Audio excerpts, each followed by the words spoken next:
The neighbor screamed just as I was coming back. Her grandkids make too much noise at night. I answered, but I do not have grandkids. They answered back. I saw your daughter-in-law rocking them every night. The next day, I pretended to go on a work trip and hid in the attic. An hour later, I heard the conversation between my daughter-in-law and an unknown man that froze my blood. But before we continue, check if you have subscribed to the channel Elderly Stories and share in the comments where you are watching from. We would love to know how far our stories of revenge reach. The humid Florida heat rushed into the cab as soon as I rolled down the window, a sensation so familiar that it squeezed my heart. After a week in New York, I missed my house. I missed my son Michael and also my daughter-in-law Sarah. That they moved my flight up a day was a pleasant surprise. I smiled softly, squeezing the small box I had in my hand. Inside was a delicate hand-embroidered silk scarf, a gift I chose with great care in a local boutique. Sarah would surely love it. The cab pulled up right in front of the iron gate I knew so well. While I paid the driver, I saw Mrs. Higgins, the next-door neighbor, focused on pruning her colorful hydrangeas. She is a good woman, although a bit nosy, something typical of those who are retired and have too much free time. Upon seeing me, Mrs. Higgins put down her shears, wiped her hands on her apron, and approached the fence that separates our houses. But today, her face did not show her usual friendly smile. Instead, she had a clearly annoyed expression. "Good morning, Mrs. Higgins. How have you been?" I smiled at her while taking my suitcase out of the trunk. She did not return my greeting. Instead, she went straight to the point with a somewhat sharp tone. "Emily, I have to speak with you. Your grandkids make too much noise at night. The crying has not let me sleep for several days." I stood paralyzed, still gripping the handle of my suitcase. My grandkids? I blinked, trying to process what I had just heard. A forced smile appeared on my lips. "I think you are mistaken. Michael and his wife do not have children yet." Mrs. Higgins shook her head vehemently, her gray hair trembling with every movement. She pointed directly toward the living room window of my house with a firm gesture that left no room for doubt. How could I be mistaken? Every night I see your daughter-in-law walking from one side to the other with the baby in her arms trying to put him to sleep. The walls of our houses are very thin, Emily. I hear the constant crying of the child clearly. Her words were like a stone thrown into the calm lake inside me. I tried to keep my composure. I thanked her for letting me know, but inside a storm of confusion was starting to form. I opened the gate and dragged the suitcase toward the patio. The sound of the wheels on the tiles seemed to amplify the unease that was already running through my body. What was happening in my own house? I took out my personal key and opened the door carefully. Inside, everything was strangely silent. Sarah was sitting on the sofa with a book in her hands, but her gaze was empty, fixed on some undefined point. Upon hearing the click of the lock, she jumped as if she had been given an electric shock. She stood up abruptly. The book fell to the floor with a dry thud. A quick and forced smile appeared on her pretty face. "Mom, what are you doing here so early?" Sarah ran toward me and hugged me, although her hug felt somewhat tense. "They changed my flight schedule," I replied, patting her on the back. In that fleeting moment, I noticed how her eyes looked sideways toward the hallway that led to the kitchen and then returned to me as if she feared I would discover something. "You must be tired from the trip," I said, trying to sound natural. "I am thirsty. I am going to the kitchen for a glass of water." I barely took a step when Sarah stopped me immediately, her voice louder than normal. "Oh, Mom, please sit down. You have traveled a lot, rest. I will bring you the water." She almost pushed me to sit in the nearby armchair and went to the kitchen alone with an air of urgency in her walk. A moment later, she returned with a glass of ice water. Upon receiving it, I decided not to beat around the bush. I looked her straight in the eyes, and with a serene voice, I told her the conversation I had with Mrs. Higgins at the entrance. I observed every minimal expression on her face without letting a single detail pass. Just as I suspected, Sarah's smile vanished completely. She put her glass of water on the side table, and I noticed her hand was shaking a little, making the surface of the water move slightly. She could not hide the flash of confusion that crossed her eyes. "Ah, that?" She cleared her throat, trying to regain her composure. "It is the daughter of a very close friend. Her husband treats her badly, so she had to bring the girl to stay here for a few days. I was going to call you to let you know, but I did not want to bother you while you were traveling." The explanation sounded reasonable. I nodded, faking empathy. "Poor little girl, do not worry, dear. Helping friends is the right thing to do." But there was a small detail that gave her away. When I asked her casually, "What is your friend's name?" Sarah hesitated for a second of silence, short but eternal. Enough for me to know she was inventing a name. That night, I used travel fatigue as an excuse and went to sleep early, but I could not close my eyes. I lay in bed, tuning my ear to catch any sound coming from downstairs. The house was terrifyingly silent. Only the constant tick-tock of the grandfather clock in the hallway could be heard. I almost came to think I was being paranoid that perhaps I was mistaken. But then around 2 in the morning, in the darkest and quietest moment of the night, I heard it. A very soft, weak cry like that of an abandoned kitten. The sound came from the ground floor. Immediately, hurried steps were heard on the wooden floor, then a voice whispering to calm the crying, trying to silence it before it increased. Only a few seconds later, everything fell silent again. But for me, that silence was more disturbing than the crying itself. It was the clearest proof. A mother's instinct screamed inside me, telling me that Sarah's explanation was only a fragile facade. And behind that facade, there was a truth she was desperate to hide at all costs. Sleep did not visit me that night. Instead, my mind wandered restlessly, putting together loose pieces of a puzzle I still could not visualize completely. The baby's crying, Sarah's lie, her evasive look, everything was spinning endlessly in my head. When the first rays of dawn filtered through the window, I had already made a decision with total clarity. I was not going to confront her. Doing so now would only bring more elaborate lies, more careful acting. If I wanted to know the truth, I would have to become a silent spectator inside my own house. I heard noises in the kitchen. The aroma of coffee rose through the air. Sarah was preparing breakfast, probably thinking everything had been resolved last night. I took a deep breath. I put on the calmest expression possible and entered Michael's office. I dialed the number of Robert, an old retired colleague who lived in Chicago, knowing he would not answer at that hour.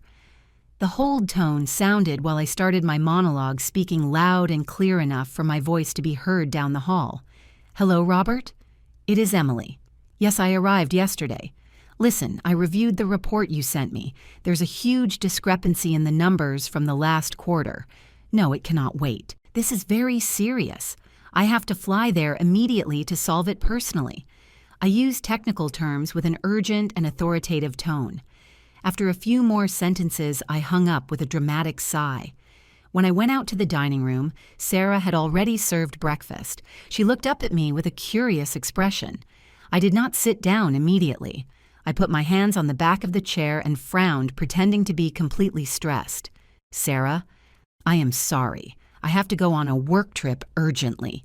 "A work trip? But Mom just got back?" the girl asked with her eyes wide open in surprise. "A financial emergency in Chicago. I have to go now. I might be away for a few days." I watched her expression carefully. At first, it was a spark of surprise. Then quickly it turned into a look of sympathetic concern, but it did not escape me. A flash of relief passed through the back of her eyes, a relaxation almost imperceptible of the muscles of her face.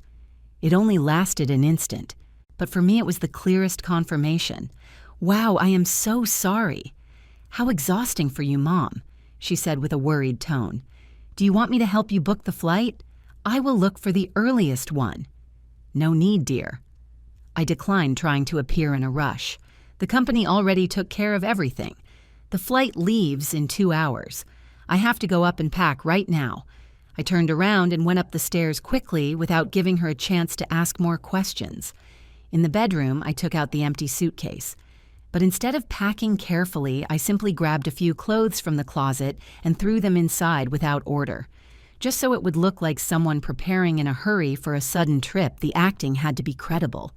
Meanwhile, in silence, I prepared another backpack, an improvised survival kit. Inside, I put 2 large bottles of water, some energy bars, a fully charged portable battery, and a thin towel that would serve both to dry my sweat and to cover my face if I needed to sleep. I hid it quickly under the bed behind some old boxes. When I went down with the suitcase, Sarah was already waiting for me at the door. With enthusiasm, she took the suitcase to help me, repeating endlessly, "Take care on the road, Mom, do not work too hard." I nodded and pulled her toward me to give her a strong hug.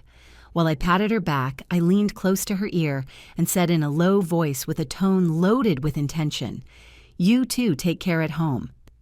I called a taxi and asked to go directly to the airport. While the car drove away in the rearview mirror, I could still see Sarah standing in the driveway waving with a radiant smile. But I knew that was the smile of relief.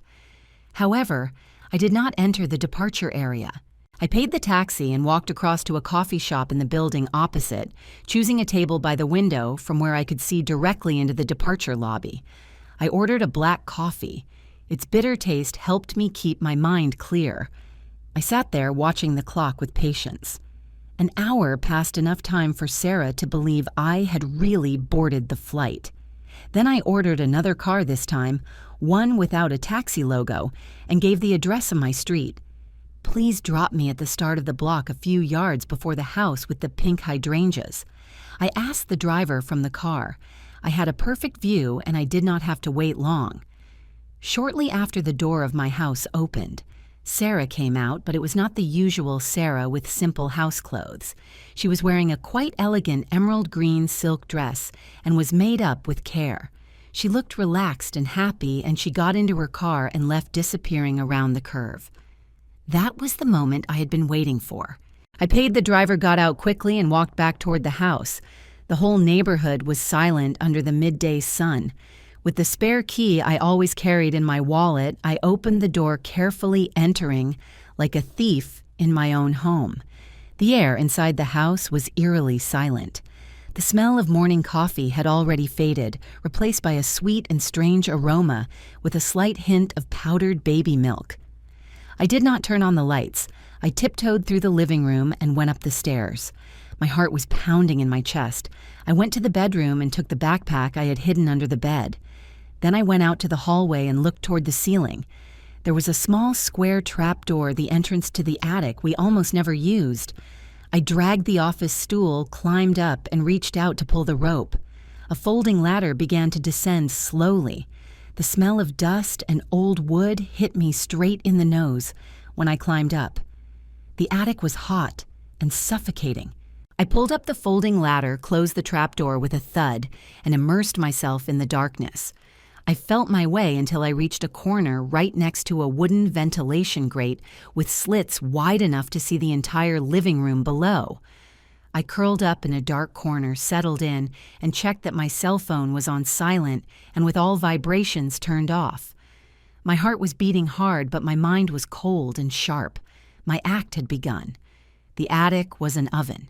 The air was thick, stagnant, with that smell of moldy old wood and newspapers stored for years.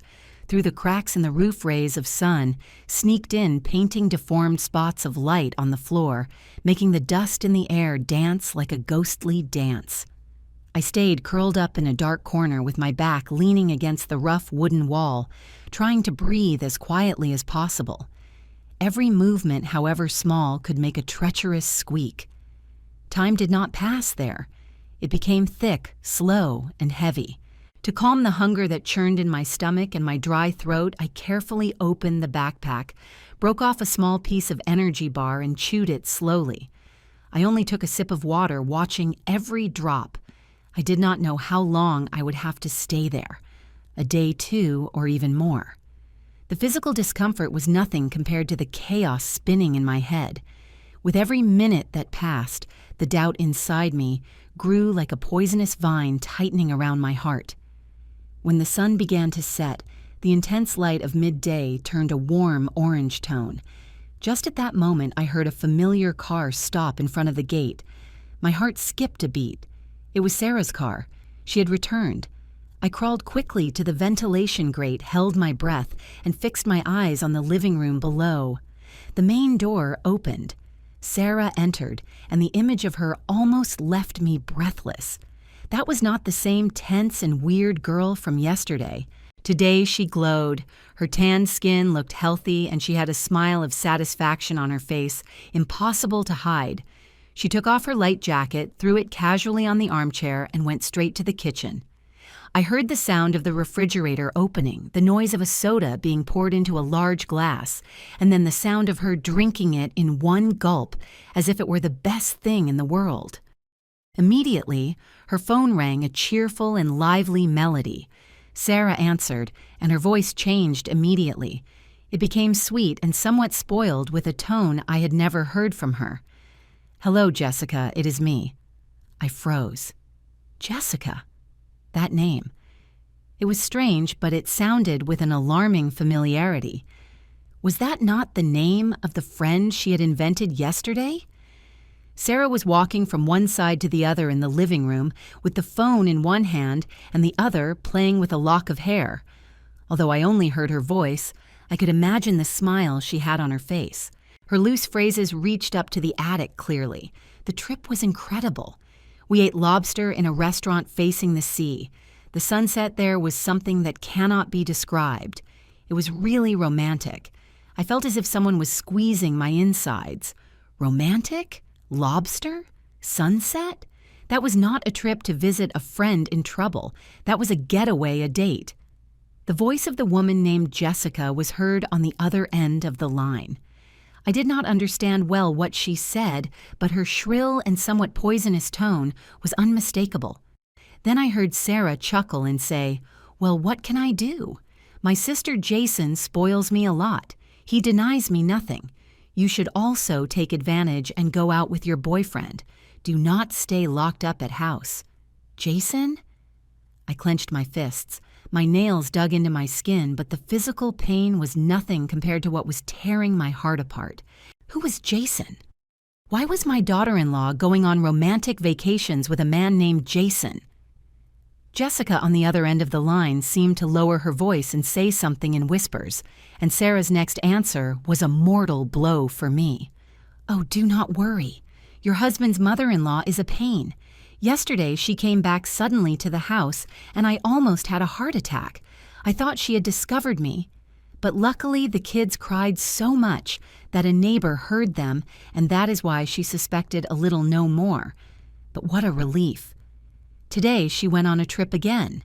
We are free once more." That phrase was not a stab. It was poison. A poison that spread slowly inside, paralyzing me completely. The mother-in-law who is a pain. I was no longer Emily. I was no longer Michael's mother.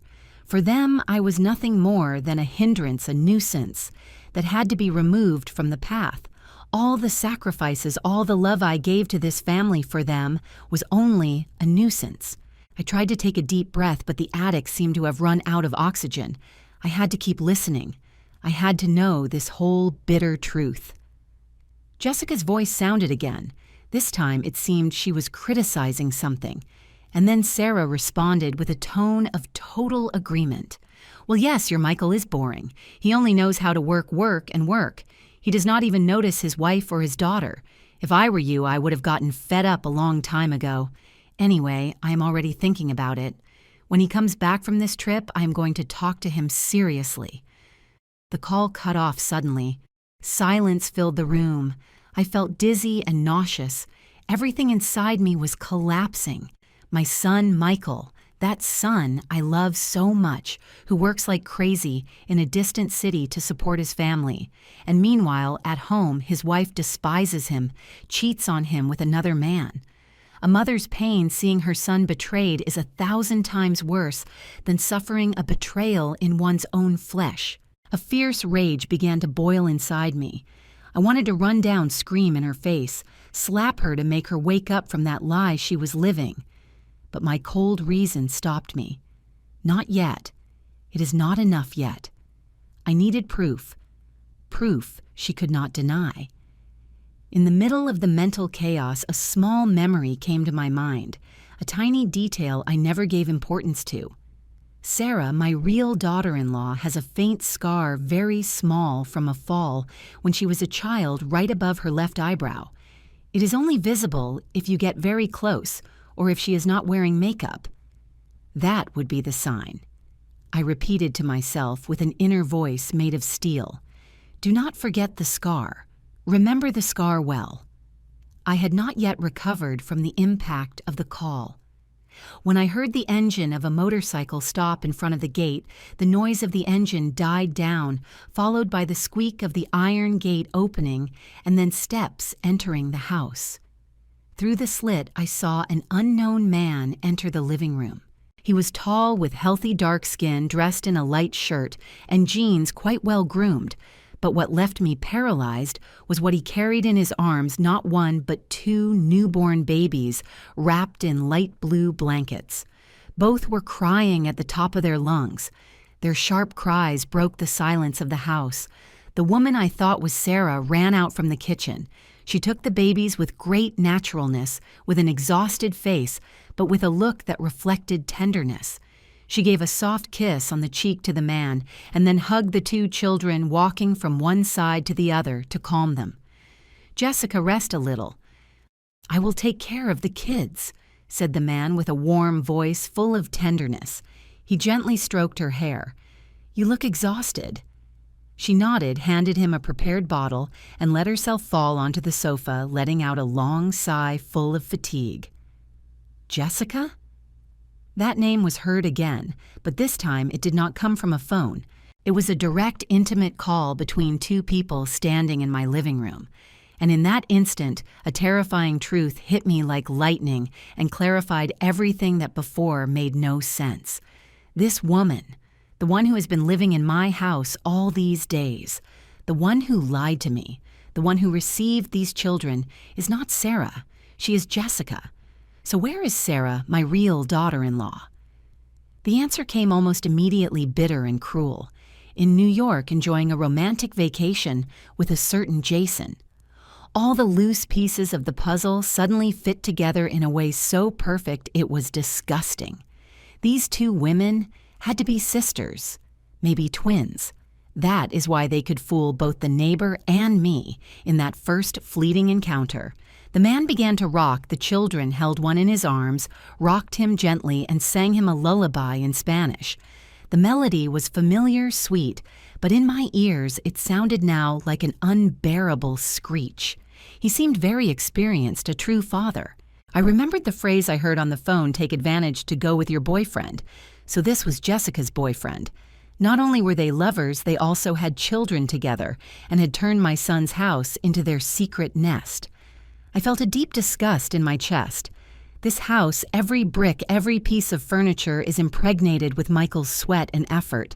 My son worked tirelessly to build a home, and now it has become the stage for a dirty and deceitful play. The pain for my son cut my breath.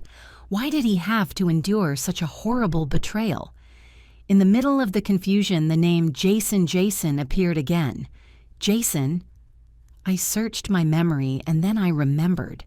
Jason, the real estate agent. He had come to my house several times to advise Michael and his wife on buying a bigger house. I still have his elegant appearance very present, his hair combed with gel, and that sweet smile he always wore on his lips. He knew how to speak very well. He always flattered.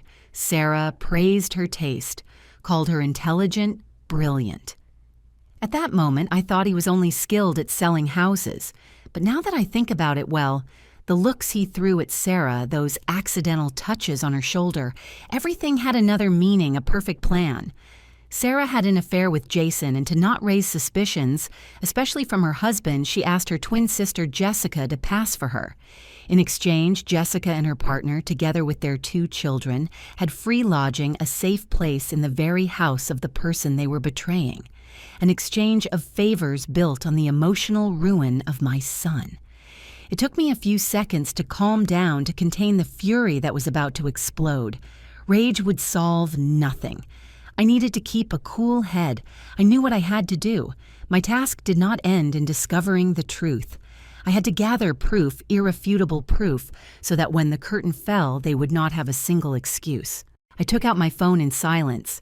I was no longer an older mother hiding in an attic. I had become an investigator, the guardian of the truth. I turned on the recorder. I aimed the cell phone camera through the slit and tried to capture everything I could. I recorded the image of Jessica, of the lover of the 2 children. I recorded their conversations, their complaints about life, their future plans that they discussed with total naturalness on the same sofa Michael had bought. Every detail, however minimal, I memorized it. The way Jessica rocked the children, how that man prepared the milk, the toys thrown all over the house. Everything was proof of their existence in this house, an illegal existence full of deceit.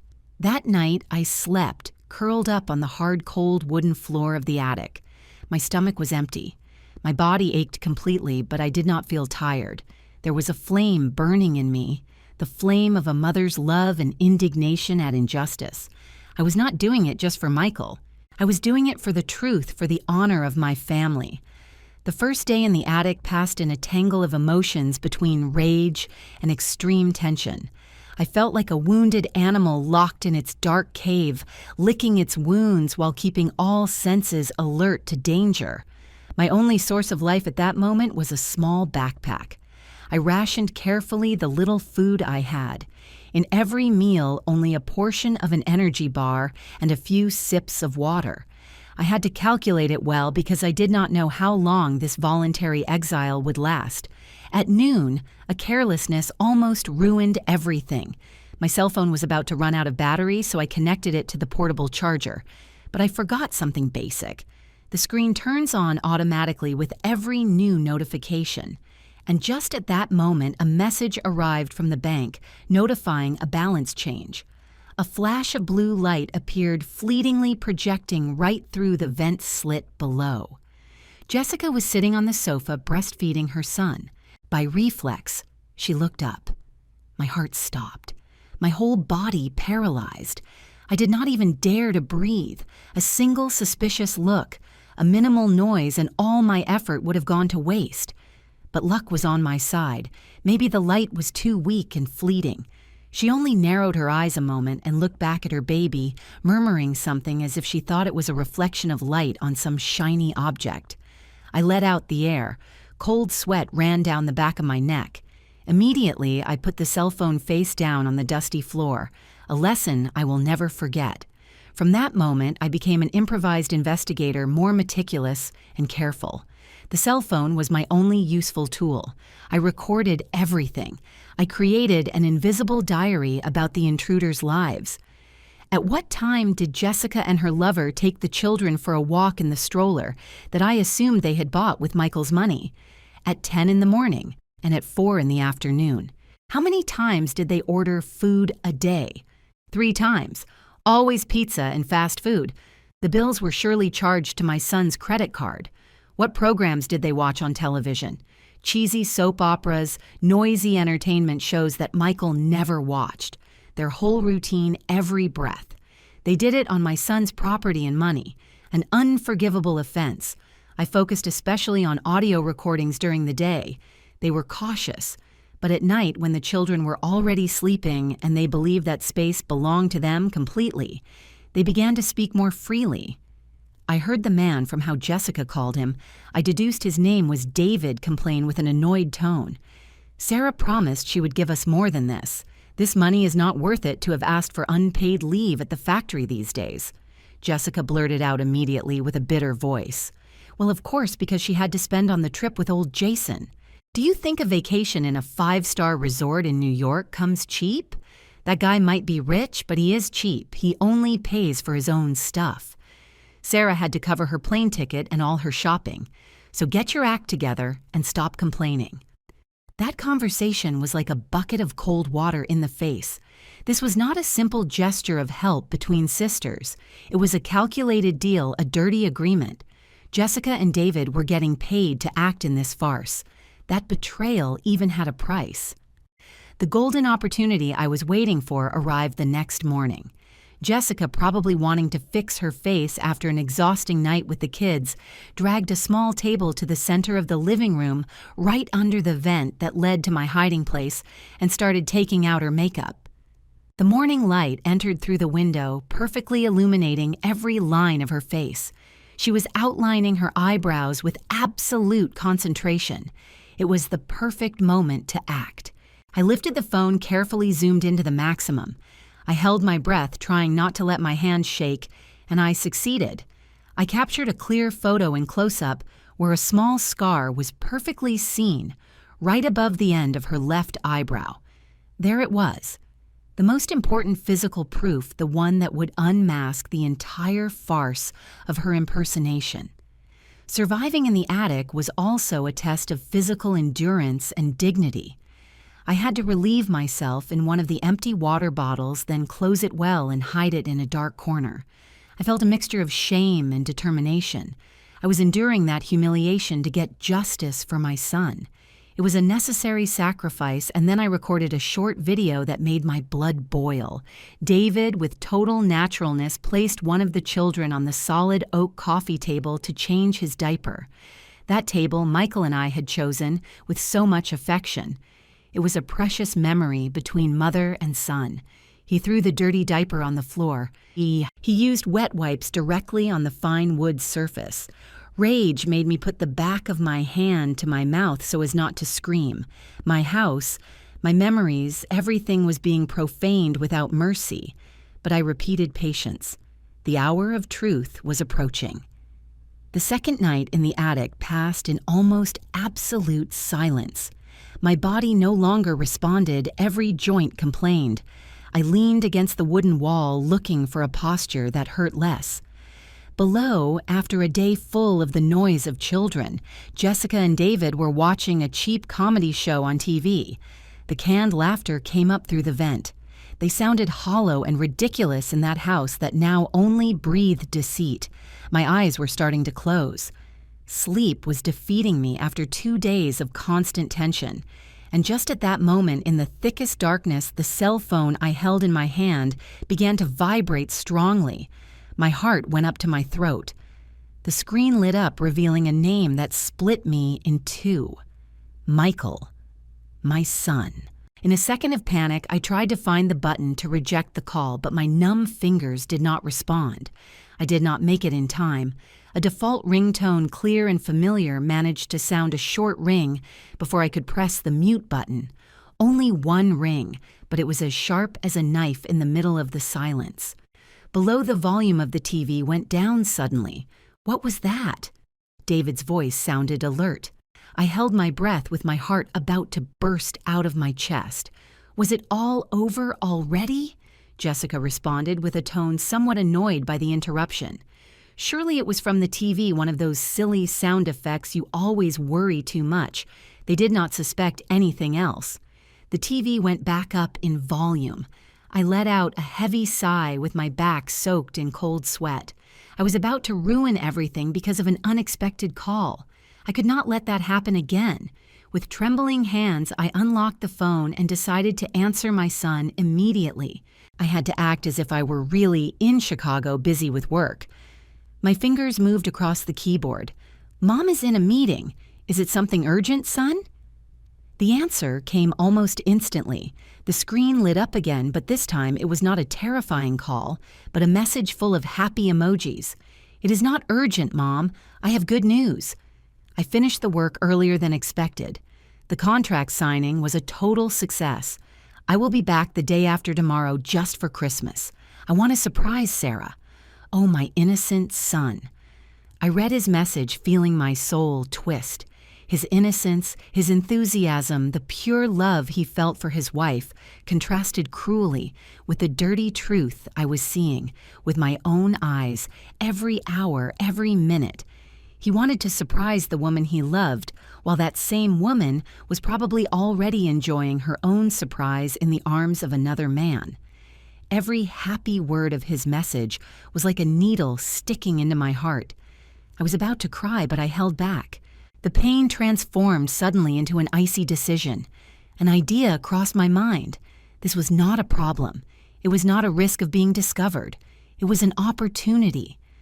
The perfect moment fate had prepared to bring down the curtain was my own son with his naivety, who handed me the most powerful weapon.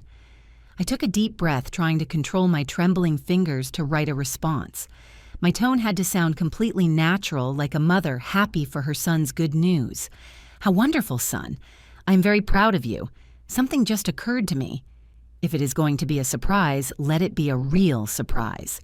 Do not come home immediately. That would take away the excitement." Michael answered right away. "Then what do I do, Mom? I am dying to see Sarah." A plan was drawn in my mind quickly, sharp and distinct. Book a hotel room near the house. Stay there tonight. Do not tell Sarah you are back. Let her continue believing you are far away while Mom prepares everything. When the right moment comes, I will give you the signal. I will help you give her a surprise she is never going to forget. I pressed the send button with my heart beating strongly at the boldness of my own words. My son trusted fully. He did not suspect for a second. His answer appeared on the screen, still full of joy and affection. "Of course. Your plans are always the best. I will do what you say. I love you very much, Mom." After that conversation, I turned off the cell phone screen. Darkness wrapped around me again, but this time it was no longer suffocating nor terrifying. It was like the curtain of a stage. I was behind the scenes, observing and controlling. I was no longer a victim hiding in the attic. I had become the director of this last performance. The supporting actors were already all on stage. All the objects were in their place. The only thing left for me to do was wait with patience for the last protagonist, the real Sarah, to return from her fake paradise. And when that girl went up on stage, I would be the one to bring down the curtain. The next day, the atmosphere in the house seemed to have changed. Jessica and David looked more restless. They watched the clock constantly and cleaned everything hurriedly. I knew it. The protagonist was about to return. My wait was about to end. Late in the afternoon, just as I imagined, a taxi stopped in front of the entrance. From above, I saw a woman get out of the car. Although it was only a fleeting silhouette, I recognized her instantly. It was Sarah, my real daughter-in-law. But this was a Sarah I had never seen. She had tanned skin, looked strong, full of life. She was wearing a long, elegant dress and carried a new designer bag, the kind I knew very well was out of her budget. She had the look of someone who had just returned from paradise.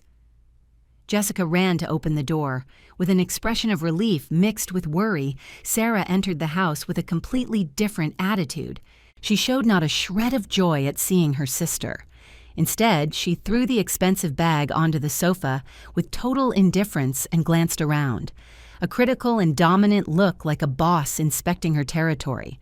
The first conversation between them was not of hugs or questions after days of absence. It was cold and calculating, of a coldness that was scary. Sarah put her hand in her new bag, took out a thick envelope, and handed it to Jessica. "Here, your share. Is everything okay? Was there any problem?"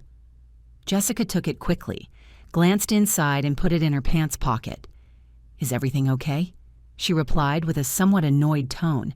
"Except because your nosy mother-in-law returned suddenly. She almost ruined everything." "And is she gone?" Sarah asked, frowning a little. "Yes."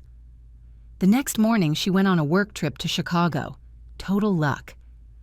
At that moment, David came out of the room with a baby in his arms, greeted Sarah with a slight nod. Sarah barely threw him a cold look without bothering to answer. Instead, she gave an order with a sharp voice without emotion. "Clean everything fast. There cannot be a trace of you before tonight. I do not want Michael to suspect anything when he arrives." After that order, a frantic and organized cleaning began. They acted like a professional team erasing a crime scene. David took out huge black garbage bags full of used diapers, empty milk cans, and fast food wrappers. Without saying a word, he loaded every bag onto his old motorcycle and tied them carefully on the back. Inside the house, Jessica nimbly stripped the sheets from the sofa where she and David had slept, made them into a bundle, and put them straight into the washing machine, adding a large amount of softener. Then she took a spray of lavender scent, the one she knew Sarah always used, and sprayed it in every corner of the house, trying to cover the sweet smell of baby that had impregnated the environment in the last few days. And Sarah, she touched absolutely nothing. She just walked from one side to the other with her arms crossed, supervising everything. I saw her bend down to pick up a yellow baby rattle that was under the armchair. She did not look at it with tenderness or curiosity, but with an expression of total disgust, as if she were picking up a repugnant insect. Quickly and without hesitation, she threw the rattle straight into the garbage bag David was holding. Not a word more, not an unnecessary gesture. Only the crunch of plastic, hurried steps on the floor, and Sarah's short orders were heard. Check under the sofa. Throw that rag away. Do not wash it. Spray more in that corner. Almost an hour later, when everything seemed spotless and the house had recovered its usual appearance, the three of them let themselves fall onto the sofa, panting. David poured 3 glasses of water. Sarah took one, drank a long gulp, and slammed the glass on the table. She looked at her sister and her sister's lover and said with an icy voice, "Good, now you can go." Jessica raised her head abruptly, with her face visibly hurt. "Are you kicking us out? We haven't even rested." "I am not kicking you out," Sarah replied with the same tone. "I am terminating the contract. Michael can return at any moment, and I do not want to take risks. You have already been paid what was agreed. You have nothing else to do here." It was then that I knew my moment had arrived, right at that instant, when they believed they had erased every trace, when their guard had dropped completely, when they were convinced the play had ended perfectly. I took the cell phone out of my pocket carefully. I opened the message I had written since the night before. My hand did not shake. My heart beat strongly, but not from fear, but from determination.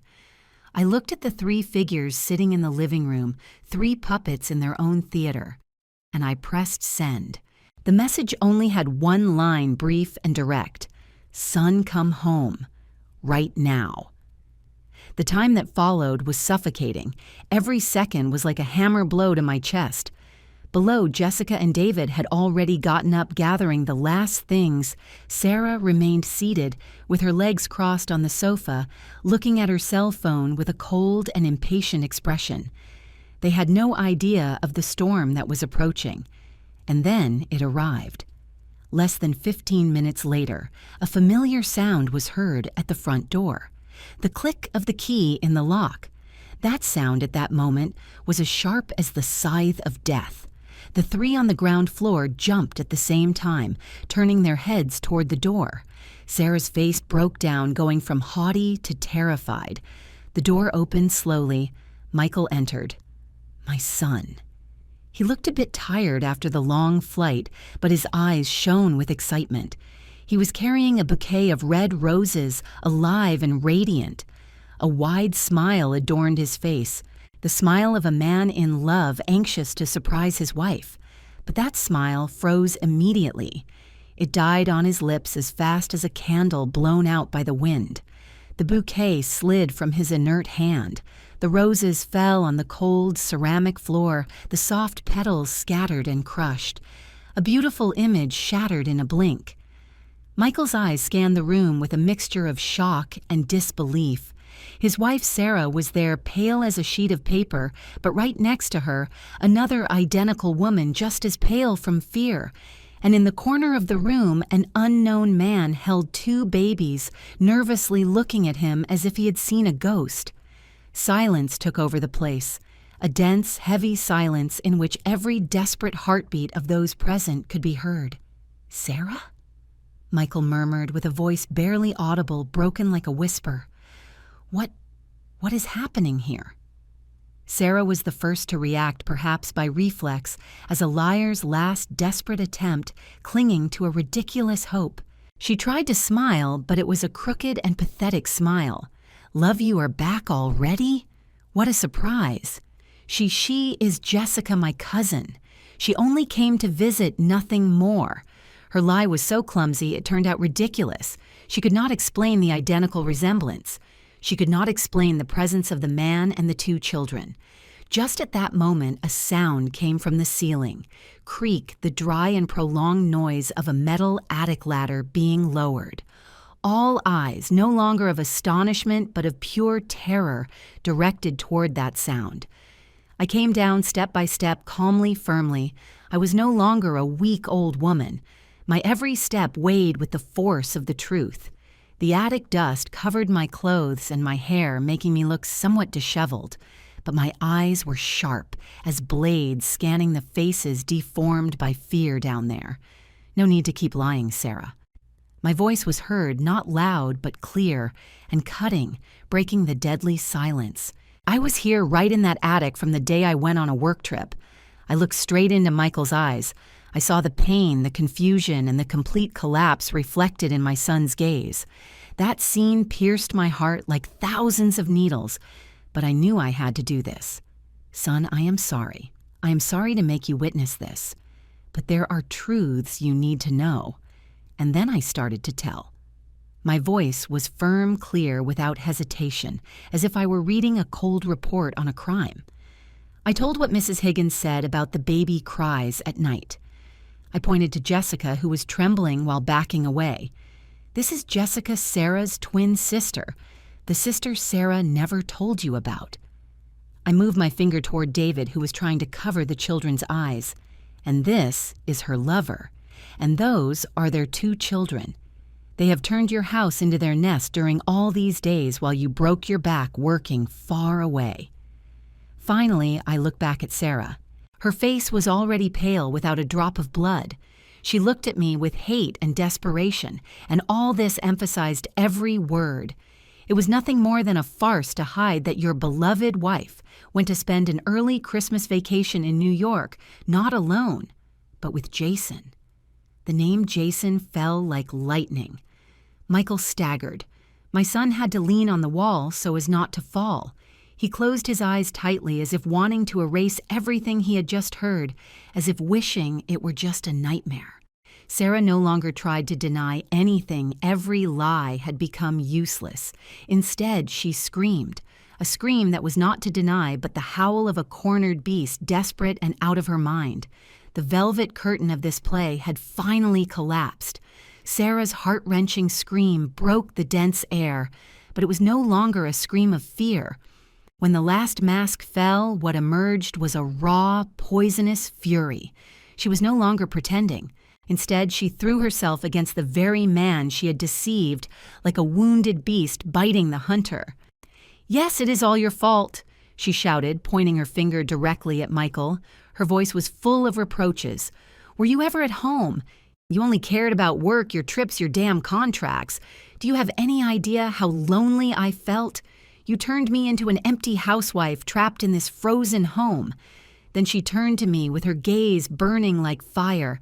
"And you, too, always meddling, controlling everything I do, everything I buy. You look at it with that face of judgment. I cannot even breathe in this house. You are the ones who pushed me to this." I remained silent without saying a word. It was not the time to argue who was right. Michael did not answer either. My son just stood there leaning against the wall with an empty face as if his soul had left his body. He looked at Sarah, the woman he once loved madly, as if she were a complete stranger. There was no rage, there was no pain, just a void that was scary. Seeing that Michael said nothing, Sarah emboldened herself even more. She raised her chin and spoke with a tone full of defiance and arrogance. "I am sick of this life. I want a divorce. I want to live my own life with Jason. At least he knows how to value a woman. He knows how to make me happy, not like you who are nothing more than a money-making machine without feelings." Hearing that Jessica and David looked at each other sideways, they knew the play had really ended and that their roles had also come to an end. Without saying anything, they started gathering the children's few things in silence, trying to be as invisible as possible, like supporting actors escaping a stage in chaos. Without waiting for anyone to say another word, Sarah turned around and ran up the stairs to the bedroom. A few minutes later, she came down dragging a large suitcase, the same one she had used for her supposed work trip. She passed by Michael, who remained motionless like a statue, without even looking at him. All the love, all the years of bond disappeared without a trace. When her hand touched the doorknob, I spoke. My voice was calm, but every word cut like a razor. That bag and the clothes you are wearing, did you also buy them with Jason's money? Sarah stopped dead.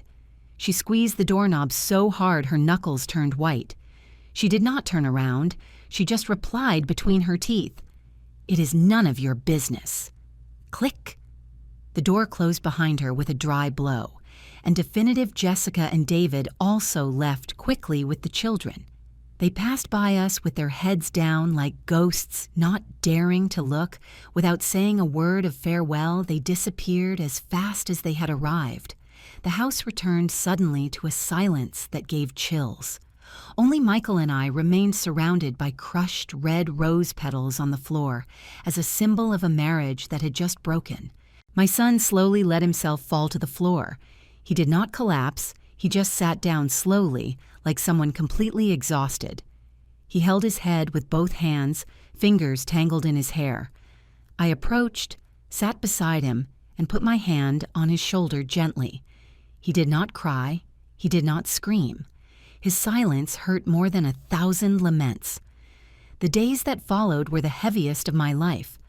Michael was like a ghost inside his own house. He did not speak, he did not eat, he just sat for hours in his room with his gaze lost out the window. I prepared soft broth for him, took it to his bed, and fed him spoonful by spoonful like a child. My heart squeezed every time I saw his emaciated figure. I had brought the truth to light to free him, but that same truth was killing him inside. A week passed in almost absolute silence, and one afternoon when I was bringing him hot soup, he spoke suddenly. His voice was hoarse from so many days without speaking. "Mom, she never told me she had a twin sister." He turned and looked at me. For the first time in a week, I saw something clear in his eyes. They were no longer empty. A marriage? He continued with a paused but firm voice. Built on horrible secrets like this. It never was a true marriage from the beginning. It cannot continue. It was at that moment I knew my son would be okay. He did not need anyone to pull him out of the swamp. He himself had found the exit with his own inner strength. Hearing those words, I felt the stone that had oppressed my chest all week lift suddenly. The next day he called his lawyer. All divorce proceedings were carried out with speed and determination. He also submitted his resignation at the company where he worked, leaving behind the position that had cost him so many sleepless nights and trips far from home. Instead, he got a job as a consultant at a local company, a lighter job with less pressure, and most importantly, without having to go far away. Since then in this house, only my son and I remain. Tranquility returned, but this time it was no longer scary. It was a tranquility of peace and healing. Several months passed. The wounds, however deep, began to scar with the passage of time. Our house was no longer loaded with secrets or suffocating silences. Instead, it filled with the simple sounds of life. The snip of the shears while I pruned the hydrangeas. Michael's whistling following an old melody. The soft turning of book pages on a quiet afternoon. We started doing things we never had time to do together before. We renovated the small garden in the backyard, planted aromatic herb seeds. Michael, my son, who only knew numbers and contracts, now demonstrated a surprising skill with the earth. I saw him smile more with a real smile that came from the soul, not that tired and forced smile from before. The scar on his heart was still there, but it no longer festered. It had become part of him, a costly lesson on personal growth. One winter night, rain was pouring down. The drops hit hard against the glass, forming streams that descended down the windows. Outside, the sky was absolute black, only interrupted by the dim light of the street lamps that barely pierced the curtain of water. Michael and I were in the living room, that same place that was once the scene of a tragedy. The fireplace crackled softly, filling the space with cozy heat. I was reading a novel, and Michael was drinking a cup of hot tea. The atmosphere was warm and quiet, of a strange but comforting calm. Suddenly, amidst the roar of the rain, knocks were heard at the door. They were not firm knocks, but weak, insistent, almost desperate.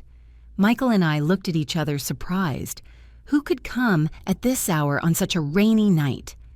Michael put down his cup, got up, and went to the door. I closed the book with my heart a little uneasy. When my son unlatched the bolt, a gust of freezing wind and humidity entered the room, and there, standing on the threshold, was a silhouette I never thought I would see again.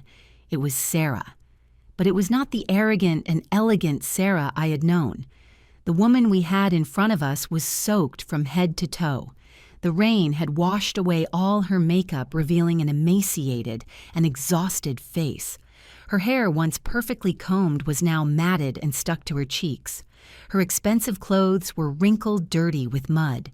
She no longer carried a designer bag. Her hands hung at her sides, shaking with cold. Upon seeing Michael, her pale lips began to tremble strongly, and then, as if her last strength had run out, she broke into a heartbreaking cry, deep, desperate sobs that mixed with the sound of the rain. She knelt on the wet threshold. She lifted her soaked face toward my son and begged him through tears. "Michael, I was wrong. I know I was wrong. Please, please give me a chance to come back." Michael did not slam the door in her face as I thought he would. He only took a step back. A small gesture, but enough to cover that woman from the rain. He looked at her not with the eyes of a betrayed husband, but with those of a stranger seeing someone completely defeated.